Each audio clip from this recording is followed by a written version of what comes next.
नानाविधमाधिविरावृता मयूखैः अहमित्येव विभावये Bhavani.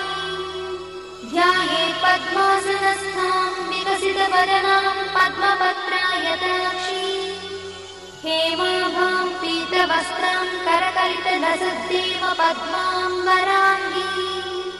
सर्वालङ्कारयुक्तां सततमभयदां भक्तनम्रां Bhavani. श्रीविद्यां शान्तमूर्तिं सकलसुरक्तां सर्वसम्पत्प्रदात्री। Shri Mata श्रीमहाराज्ञी श्रीमत्सिंहासनेश्वरी। चिदग्निकुण्डसम्भूता देवकार्यसमुद्यता। उद्यद्भानुसहस्राभा चतुर्बाहु